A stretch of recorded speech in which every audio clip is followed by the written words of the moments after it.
বোমটা বরফের মধ্যে সেট করে আগুন জ্বালাতে যাব সেই মুহূর্তে চুটকি আমাকে ভয় দেখিয়ে দেয়।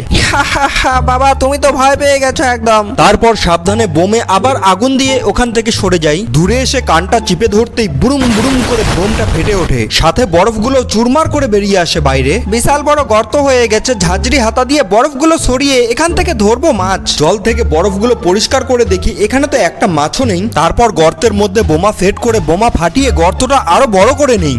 তিনটা বোমা ফাটিয়ে গর্তটা বিশাল বড় করে দিলাম। এখান থেকে মাছ ধরতেই হবে। চলো চলো এবার গিয়ে মাছ ধরবো। বরফগুলো সরিয়ে দেখি একটা মাছেরও দেখা নেই। তারপর আর কি, ওখানে পড়ে থাকা একটা ছোট্ট পুঁটি মাছ নিয়ে আমরা রওনা দেই বাড়ির দিকে। বাড়ি এসে এই ছোট্ট পুঁটি মাছটা দিয়ে একটা রেসিপি বানাবো চুটকির জন্য। চুটকির মা মারা যাওয়ার পর চুটকিকে আমাকেই রান্না করে খাওয়াতে হয়। একজন মা যে কতটা আপন হয় সেই জানে যার মা নেই। মা হারা এই চুটকির জন্য তোমরা একটা লাইক করে যেও। একটি মাত্র পুঁটি মাছের রেসিপি দেখে তো চুটকির লজ্জা পেয়ে যায়।